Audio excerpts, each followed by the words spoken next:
آج سے ٹھیک 111 سال قبل ٹائٹینک ایک اندھیری رات میں ایک برفانی تودے یعنی آئس برگ سے ٹکرا گیا تھا۔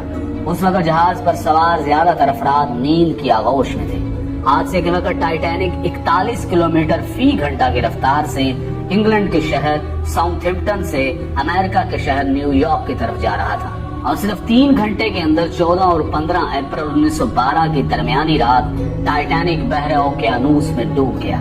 وہ جہاز جس کے بارے میں کہا جاتا تھا کہ وہ کبھی نہیں ڈوبے گا، نہ صرف چند گھنٹوں میں سمندر میں غرق ہو گیا، بلکہ اس حادثے میں 1500 کے قریب افراد بھی ہلاک ہوئے۔ 111 سال بعد بھی اسے سب سے بڑا سمندری حادثہ سمجھا جاتا ہے۔ ستمبر 1985 میں اس جہاز کی باقیات کو بحر اوقیانوس میں جائے حادثے سے ہٹا دیا گیا تھا۔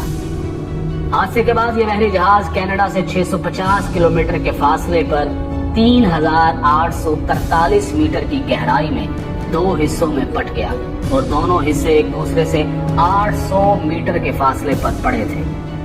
111 سال گزرنے کے بعد بھی اس حادثے کے بارے میں معمے موجود ہیں۔ ماہرین کی رائے اس کے بارے میں کیا ہے، جانیے اس ویڈیو میں۔ اس بحری جہاز کے بارے میں کہا جاتا تھا کہ یہ ڈوب نہیں سکتا، خدا بھی اسے نہیں ڈبو سکتا۔ اس یقین کی کچھ وجوہات بھی تھی۔ Federal university of Rio de Janeiro کے شعبہ بحریہ اور اوشن انجینئرنگ کے پروفیسر اور engineer Alexander de Pinho Alho کہتے ہیں کہ انجینئرنگ کے لحاظ سے یہ ڈیزائن کی بنیاد پر تیار کردہ پہلا بحری جہاز تھا۔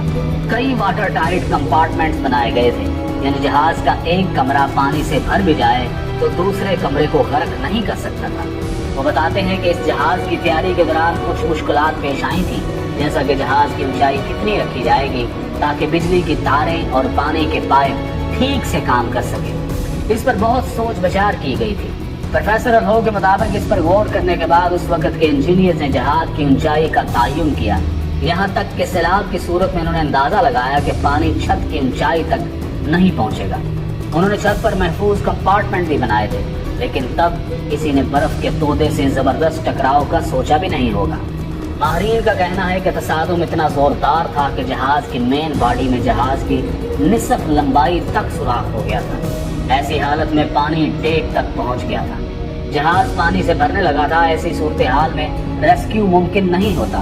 آپ پانی کو نکالنے کے لیے جہاز میں موجود تمام پمپس چالو کر سکتے ہیں، آپ سب کچھ آزما سکتے ہیں، لیکن جس رفتار سے پانی اندر آ رہا ہوتا ہے اسی رفتار سے اسے واپس باہر نہیں پھینکا جا سکتا۔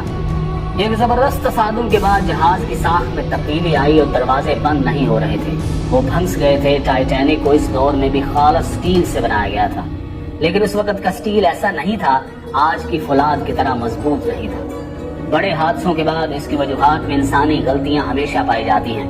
ماہرین کے مطابق آئس برگ سے بھرے خطوں سے گزرنے میں مشکلات کے باوجود اس پر سفر کو تیزی سے مکمل کرنے کا شدید دباؤ تھا۔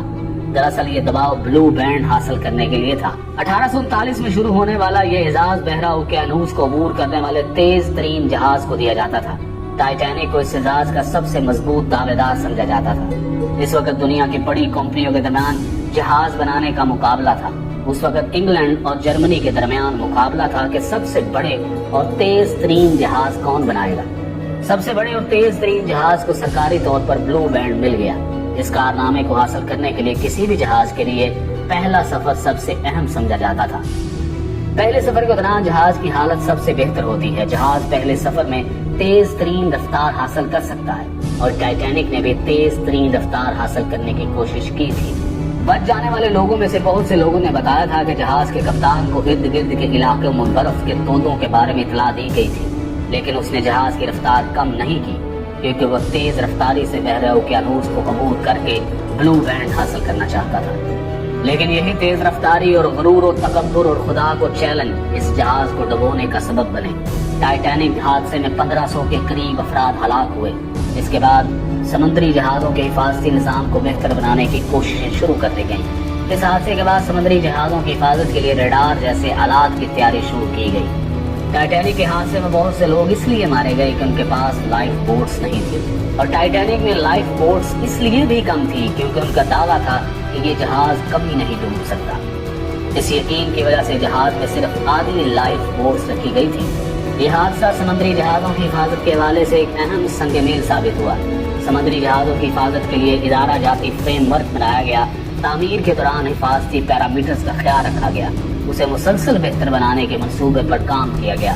آج کے دور میں ریڈار برف کے تودوں کو بہت پہلے پتہ لگا لیتے ہیں.